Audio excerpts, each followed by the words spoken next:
일단 고차 방정식은 고차 방정식이란 3차 이상의 방정식인데 3차 이상?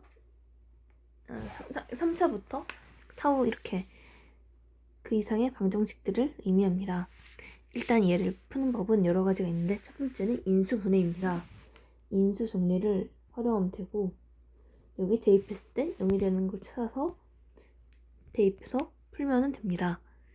그 다음은 공통부분의 치환하는 방법입니다. 얘 같은 경우는 공통부분이 이렇게 있는데 얘를 t로 두고 식을 이렇게 고쳐서 풀면 됩니다.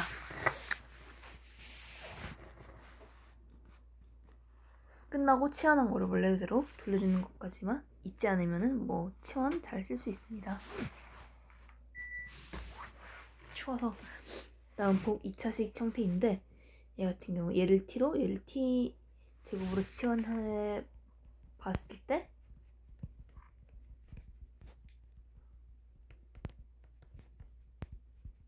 이렇게 풀 수 있습니다. 얘 같은 경우에는 이제 그 이름 뭐냐 인수분해가 안 되기 때문에 완전 제곱식을 써야 합니다.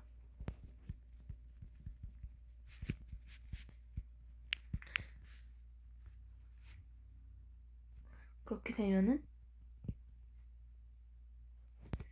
이렇게 나오게 되고 그 다음은 좌우 대칭 형태인데 잘 나오진 않지만 나오니까 이럴 경우에는 이 중간 반띵의 기호만큼 나누어 주면은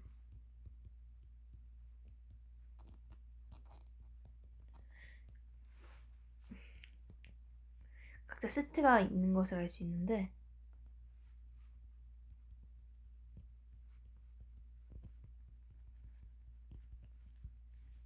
이렇게 된 것을 알 수 있습니다.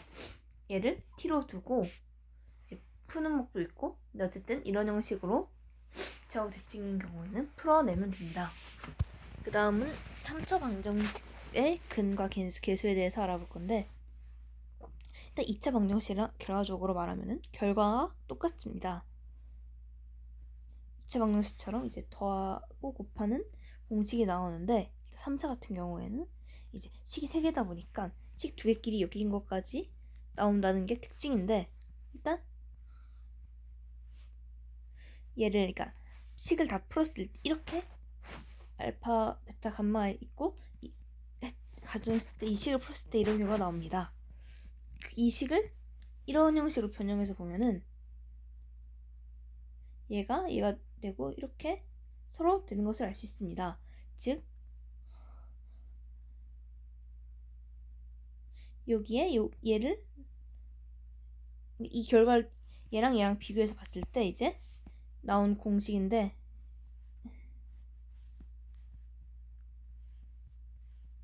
얘네를 더했을 때는 마이너스를 붙이는 형태로 이렇게 나오고 더했을 때는 그냥 월정에 나오고 다시 3개를 곱했을 때는 마이너스로 이렇게 나오게 됩니다. 이렇게 얘도 근해 공식에서 유도됐구나 하고 알면은 편합니다.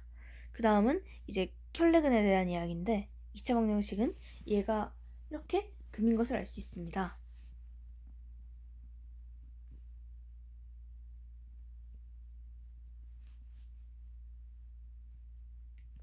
얘가 이런 식으로 있을 때 얘 같은 경우에는 이런 식으로 있는 건데 3차도 왜 이렇게 되냐면은 얘도 근해 공식에서 유도된 건 맞는데 이제 1차식이랑 2차식이 있었을 겁니다. 1차식은 1차식대로 나오고 2차식은 이제 근해 공식 써서 이렇게 두 가지가 나온 겁니다. 그 다음 연립 2차 방정식인데 연립 2차 방정식은 이제 미지수가 2개인 연립 방정식에서 차수가 가장 이게 높은 게 2차인 것입니다. 일단 푸는 방법 3가지가 존재하는데 1차랑 2차입니다. 1차 같은 경우에는 1차 x는 이런 형태 나오고 2차 이런 형식 나오는데 얘를 해서 x는 해서 여기 다 전부 대입해버리는 방법입니다. 두 번째는 2차 2차인데 얘는 인수분해를 사용해서 뭐 x는 뭐 2, 3 이런 형식으로 인수분해를 해서 뭐 대입하거나 어찌어찌 지우거나 해서 풀면 됩니다. 그 다음은 2차랑 2차 방정식인데 합체입니다. 그러니까